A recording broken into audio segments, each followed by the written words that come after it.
Good morning, and everybody. Blah, blah, blah. I can't even talk. It's early. I'm not ready for that yet. I hope everyone is having a wonderful Sunday so far, and that they continue to do so. If they are, and if they're not, well, flip it around. Let's see. Getting my day started here, and got the news in the background. So something I stopped doing in 2008, but that's okay. All right, guys, we got the Two of Cups in reverse. So Two of Cups is a partnership and balance in emotion and love. So it doesn't necessarily mean love, although most people do read it that way when it's in the upright. It could also mean there's the beginning of a friendship, or it could mean an agreement. But this is in the reverse. So this is somebody losing faith in a partnership, or maybe it is betrayal in romance, if romance is where you're at today. Business, it could be not trusting your partner. At any rate, it is definitely a loss of some sort. From there, we get the Three of Swords in reverse. So Three of Swords is usually that card that looks like a heart with the three swords hanging out of it. In this deck, it always reminded me of people just laying their swords down and killing whatever it is that's the obstacle, right? So maybe getting rid of what's no longer necessary, right? When we're in the reverse, because they're standing above their obstacle, I do feel like this is a truce. So whatever trust and betrayal happened in this partnership, I feel like both sides are setting down and laying down their swords and maybe gonna communicate. Swords can mean communication, so I feel like maybe that is both people finally just letting their guard down and communicating about it. So if this is your reading, if it's romance, then whatever it is you've been fighting about, or if you are fighting, then are not seeing eye to eye on,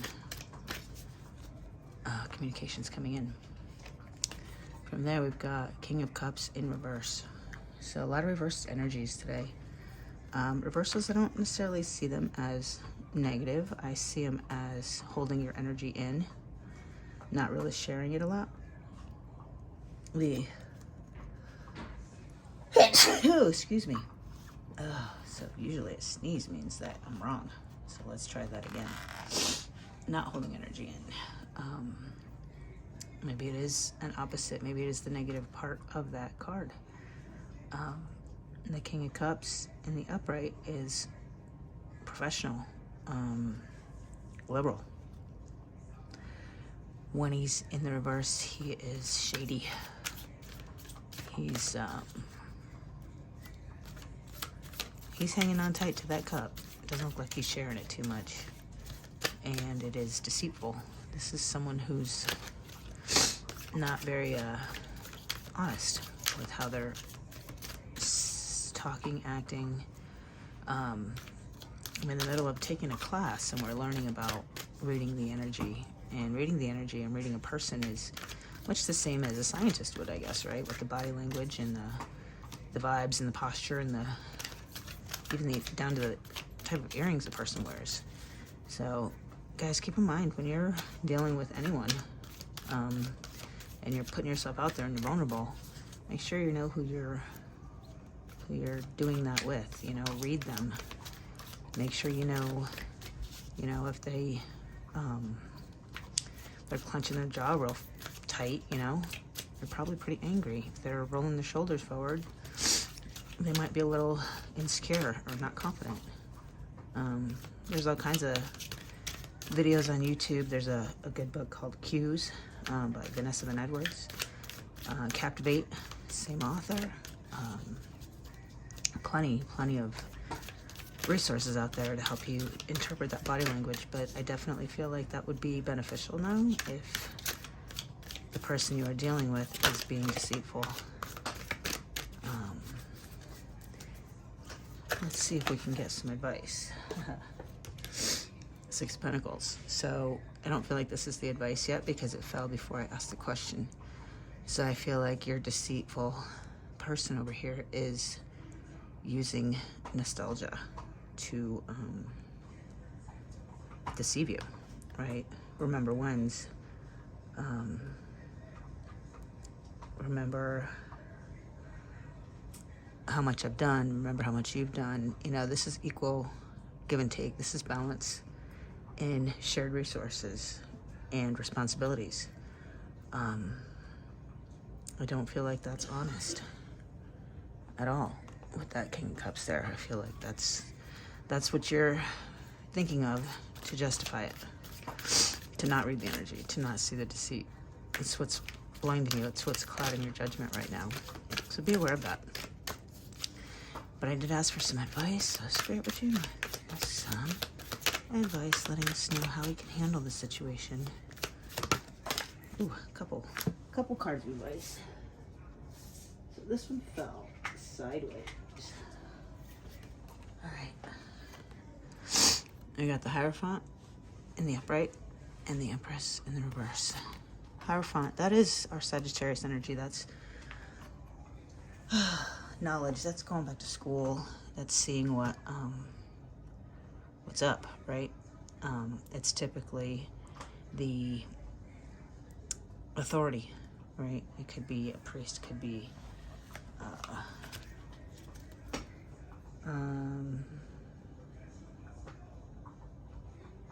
authority figure, basically.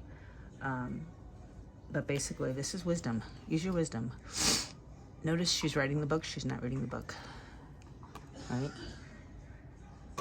And she's very diligent. She's wearing green, which tells me that she's coming from a place of love, with a pink feathered pen. Green and pink are both indicative of the heart chakra. She's sitting in a library, so she's got the resources available to her. But like I said, she's not reading the book, she is writing it. So make sure that you're using your wisdom and that you know that you are creating your situation. So make sure that you're coming from a place of love. From there, we've got the Empress. And the Empress in reverse, this is facing up to reality. This is anxiety. Make sure that you are admitting your mistakes. You know, we learned again in this class I'm taking, whether you did anything wrong or not. What are you eating back here? A bone. Sorry about my dogs. Whether you did anything or not, the words "I'm sorry" will go a long way. I'm sorry you feel that way. Sorry if I gave the impression of. I'm sorry if, you know, insert whatever here. And instead of saying, you know, you always do this or you always do that when you're communicating, try, you know, I feel like I'm not being heard instead of you're cutting me off. You know, flip everything around and make it about you. And it's called bridging. And I learned that yesterday. And I also learned that is something I am not very good at. So some more advice for us is the Ten of Cups in reverse and the Four of Swords. So Ten of Cups in reverse is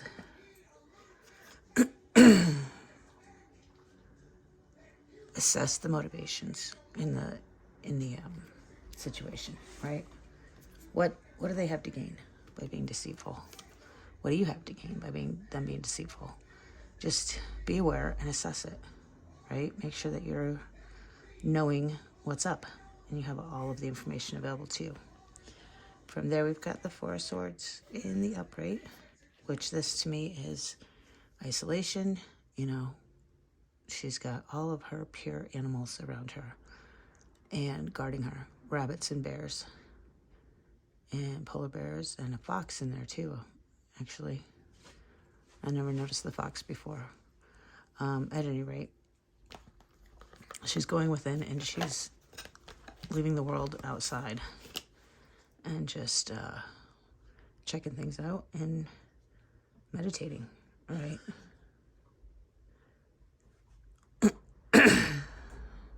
Almost as if she were banished. But I think she's doing it to herself, to self-isolation. It's probably self-care and that. So, Spirit, should we follow this advice the way that you intend? What would our outcome be? What's our potential outcome if we can go within and be aware of all of these deceitful things? We've got Four of Pentacles in reverse and the Page of Cups in reverse. So, oh, and there's the third one. And the Five of Cups in reverse. So, let's see, they're all in the reverse. That's a lot of reversals today, guys. I don't get it. We only have 2 upright cards. Four of Pentacles in the reverse. This is suspicion. Page of Cups in reverse is seduction.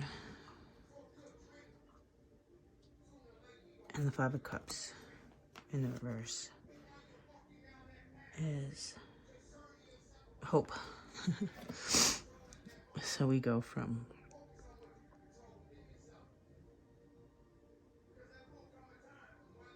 sorry guys, I'm just kind of focusing on this. Excess, illogical. Oh, sorry, Four of Cups. Wow. I'm having a hard time with this. These reversals are killing me. So this is your suspicion. And then your Page of Cups. Sorry, guys. I have to laugh because I feel completely like a fish out of water. Suspicion into seduction into hope. I feel like suspicious was where we started, right? And the seduction was wanting to remember the past and judge based on that. And the idea of hope is never a bad thing, guys. I don't care how bad these cards look. Hope will always bring the positive energy back to the situation. So I think what that card is saying is you may find out that there was, a level of deceit that was committed, and maybe you did get taken advantage of. Maybe they won in this world, but don't lose hope. Don't let one bad apple spoil the whole bunch, guys. It may not turn in your favor, but with what we've learned about this world and about just living in general is we look back on things and we're usually thankful, even for the bad things. There's a gentleman on here on YouTube that reads, his name is Rich Lopp, and he has this theory. And I mention it only because it is something that he says a lot, and I would like to give him credit for it, but I really like the way he describes it. And that is when things look hopeless, when you're feeling really bad and your situation's really bad, try to get yourself into the energy of looking back on that and being grateful.